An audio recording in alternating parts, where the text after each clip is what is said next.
K-pop celebrities seem profitable. The company may mistreat trainees. K-pop celebrities can be severely punished for failing to reach business targets. Idols can be abused by their agency, from delayed money to physical, psychological, and emotional torture. Let's talk about how K-pop agencies mistreat idols. The mistreatment of Korean idols and trainees is not a new occurrence by any stretch of the imagination. When one takes into account the fact that the majority of singers begin their careers when they are still in their early teens, it is simple to comprehend how exploitation might occur. It's possible that entrusting the agency with their life would lead to their accepting unacceptable contracts, which might end up causing more damage in the long term. MADTOWN. After making their debut in 2014 under J-Toon Camp, MADTOWN worked together as a group for the next 2 years, during which time they released 3 extended plays, 1 single album, and participated in a few collaborations. This was all done before J-Toon Camp was acquired by GNI Entertainment and shut down. According to an investigation conducted by Dispatch, members of the group were not provided any remuneration by the new organization and were had to pay for expenses like rent, transit costs, and staff wages out of their own personal funds. MADTOWN decided to sue the CEO of GNI Entertainment after learning that he had been arrested for fraud. MADTOWN also filed an injunction to cancel their contracts with GNI Entertainment. After the judge's decision went in their favor, the members of the K-pop idol group went their own ways, and Daewon and Lee Ji-yeon acknowledged the group's disbandment in 2018. Omega X. During a press conference that took place on November 16, 2022, Omega X discussed the physical and emotional abuse that the 11 members of the group were subjected to at the hands of Spire Entertainment and its former CEO. This was one of the worst cases of mistreatment of K-pop idols that was brought to light. An exclusive investigation by SBS News shed light on the scenario and detailed their tribulations, which included being coerced into performing with COVID-19, consuming alcohol, and being CEO, Kang Seung-gi. The article also mentioned that the incident was brought to light. During the press conference, the attorneys who represent the K-pop singers claimed that the agency was requesting compensation of around 400 million Korean won owing to the fraudulent claims, and that Omega X had not received an apology either. Despite all that has happened, the band has assured its fans that they will keep making music, and they hope that their message will provide comfort to those who are suffering. Newkidd. Newkidd is another K-pop idol group that has been plagued by problems stemming from poor management. They made their debut in 2019, and since then, they have only released a total of 4 singles and 2 single albums. This number includes the singles they published prior to their debut. In the year 2020, fans were taken aback when they received a statement from J-Flow Entertainment announcing that 3 of the group's 7 members would no longer be able to participate in activities involving the group due to health concerns. The names of these members were withheld for privacy reasons. After further investigation, it was determined that Hansel, Jan, and Seung-gi were the ones who had gone missing. Fans were under the impression that they had been hospitalized due to overwork.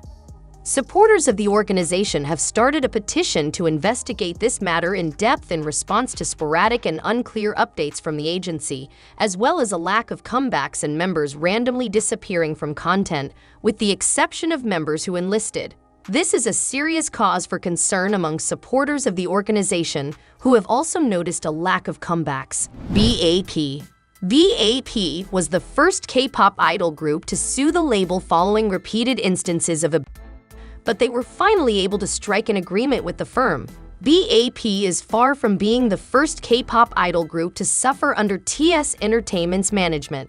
In 2014, all 6 members of the group jointly petitioned for the nullification of their contracts, noting the long contract as well as the fact that none of their fees had been paid. The head of the group, Young-guk, spoke about the consequences of the lawsuit and stated that he was compelled to move back in with his parents and get part-time work in order to be able to pay the legal bills. In spite of the fact that they had an agreement with TS Entertainment, all of the members decided not to extend their contracts when they came up for renewal in 2018 to 2019, which ultimately led to the dissolution of the group. CLC. CLC has been known to express their dissatisfaction with Cube Entertainment on several occasions in the past. A compilation of some of those instances may be seen on the YouTube channel known as CLC Zone. One of these moments was when KPOP Entertainment made the unexpected decision to postpone the release of CLC's album. The members couldn't hold back their anger and dissatisfaction any longer. They had no choice. Additionally, the members have made it clear on several occasions that they wish to market outside of the country. However, KPOP Entertainment consistently disregards their requests. Amber once divulged some of the challenging experiences she had to go through while working at SM Entertainment, including the need that she lighten her complexion. She was also forced to follow insanity in the form of diets, which resulted in her developing eating problems. During her interview, Amber provided further insight about the negative aspects of K-pop.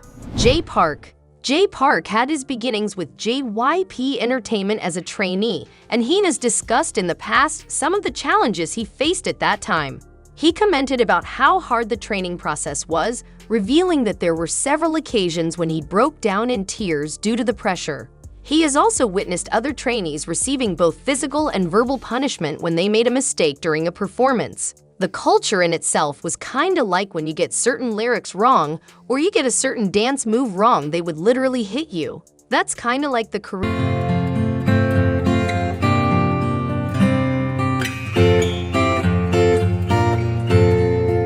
Members of Top.The sued their previous CEO for abuse of cash when the group was on tour in Japan. Cho PD, who formerly led Stardom Entertainment, was found guilty of the charges and sentenced to probation with the possibility of incarceration in 2018.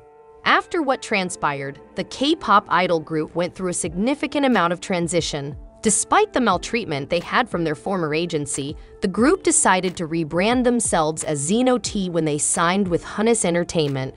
They did this because they wanted to portray a new aspect of the 5 members who were left from the original lineup of 13.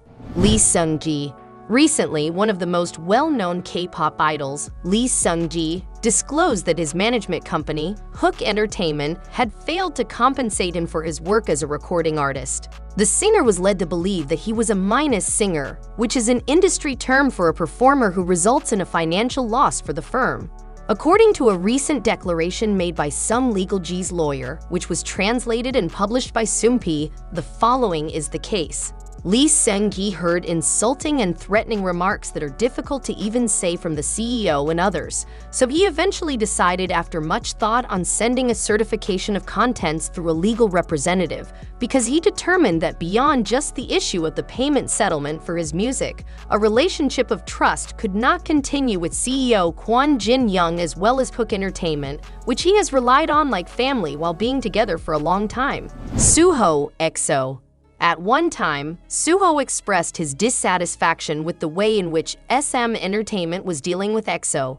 SM Entertainment had first invested a significant amount of time and energy into the production of EXO's music videos. However, SM Entertainment eventually made the decision to simplify the aesthetic of EXO's music videos. When EXO was on tour overseas, Suho was given a room that was not up to his standards, and he expressed some unhappiness over this.